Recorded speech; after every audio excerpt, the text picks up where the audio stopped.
అక్రమాలపై AP అసెంబ్లీలో ఆసక్తికర వ్యాఖ్యలు చేశారు ఉప ముఖ్యమంత్రి పవన్ కళ్యాణ్. శ్వేతపత్రంలో చెప్పిన దానికంటే ఎక్కువ అక్రమాలు జరిగాయన్నారు ఆయన. ఏపీ ఖజానాకు 18,000 కోట్ల రూపాయల మేర నష్టం జరిగిందన్నారు పవన్. ఆ 18,000 కోట్లు వచ్చి ఉంటే పోలవరం ప్రాజెక్టు పూర్తయ్యేదన్నారు పవన్. కేంద్రం 15,000 కోట్లు ఇస్తే సంబరపడుతున్నామని, అదే మద్యం రూపంలో ఆ 18,000 కోట్లు ఖజానాకు వచ్చుంటే పరిస్థితి వేరేగా ఉండేదన్నారు పవన్. 20,000 లంచం తీసుకున్న ఉద్యోగులను శిక్షిస్తున్నామని, ఇంత భారీ స్థాయిలో దోపిడీకి పాల్పడిన వారిని వదిలేస్తే ఎలా అన్నారు పవన్.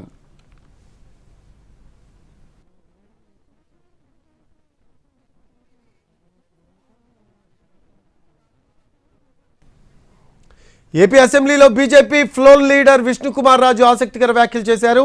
చంద్రబాబు విడుదల చేసిన శ్వేతపత్రం వాస్తవాలకు దూరంగా ఉందన్నారు.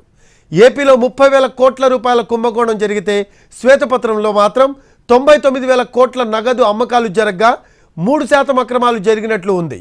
ఈ శ్వేతపత్రం చూస్తే జగన్ సంబరపడతారన్నారు.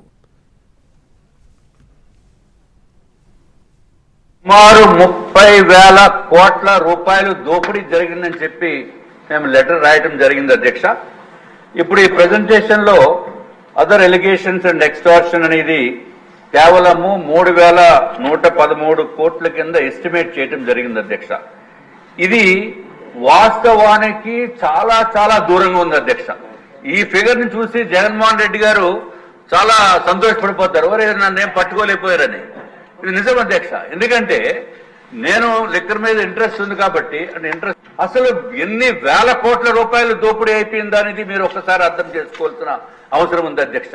అధ్యక్ష, with due respect and with my apologies, I sincerely differ from the figure of 3,113 crores extortion అనేది చాలా చాలా లోవర్ సైడ్ ఉంది అధ్యక్ష. కనీసం మా లెక్కల ప్రకారము 30,000 కోట్లు అనేది తప్పనిసరిగా దీనిపైన సిబిసిఐడియా లేకపోతే సిబిఐయా లేకపోతే మన స్టేట్ గవర్నమెంట్ ఆధీనంలో ఉన్నదాన్న చాలా సిన్సియర్ గా దీనిపైన చేయవలసిన అవసరం ఉంది అధ్యక్ష. తప్పనిసరిగా దీనిపైన సిబిసిఐడియా లేకపోతే సిబిఐయా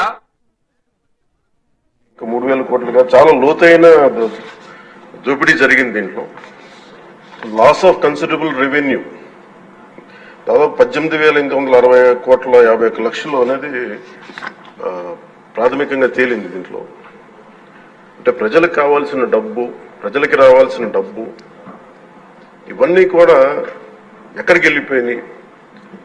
నిన్న ప్రధానమంత్రి గారు మనకి కేంద్రం బడ్జెట్ లో మనకి 15,000 కోట్లు ఇవ్వగానే ఇందాక గౌరవ ముఖ్యమంత్రి గారు చెప్పినట్టుగా మనం అందరం చాలా ఆనందపడ్డాం. అంటే దీంట్లోనే నిజంగా ఈ 15,000 చిల్లర కోట్లు మనకు వచ్చిందంటే అసలు క్యాపిటల్కి ఇబ్బంది కూడా ఉండేది కాదు. పోలవరం చాలా వరకు అయిపోయింది.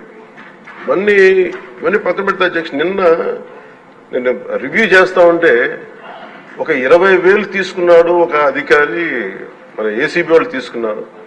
ఇంటర్ డిపార్ట్మెంటల్ ఎంక్వైరీ చేస్తాం అని చెప్పేది ఒక రివ్యూ ఏదో కేసు గురించి చదువుతా ఉంటే తనకి కాంపెన్సేషన్ రావాలి, తనకి కోర్టుకి వెళ్ళారు. అది మాట్లాడుతున్నా ఒకటే అనిపించింది, ఒక చిన్నపాటి ఉద్యోగి తప్పు చేస్తే 20,000 రూపాయలు లంచం తీసుకున్నాడని చెప్పి లంచం తీసుకున్నందుకు ఏసీబీ ఎంక్వైరీ ఉంది, లేదంటే డిపార్ట్మెంటల్ ఎంక్వైరీ ఉంది. అలాంటిది రాష్ట్ర వ్యవహారాలు నడిపే ముఖ్యమంత్రి కానీ వారి సంబంధిత సభ్యులు కానీ స్టేట్ ఎక్స్చెకర్ కి 18,860 కోట్ల రూపాయలు పైచులకు ప్రప్రథమంగా ఇక్కడే మనకు తేలుతా ఉంటే వీళ్ళు శిక్ష పడకుండా ఎలా తప్పించుకుంటారు? శిక్ష పడాలి. మనకి నైతిక బలం, నైతిక హక్కు ఎలా ఉంటుంది అధ్యక్ష? మనకి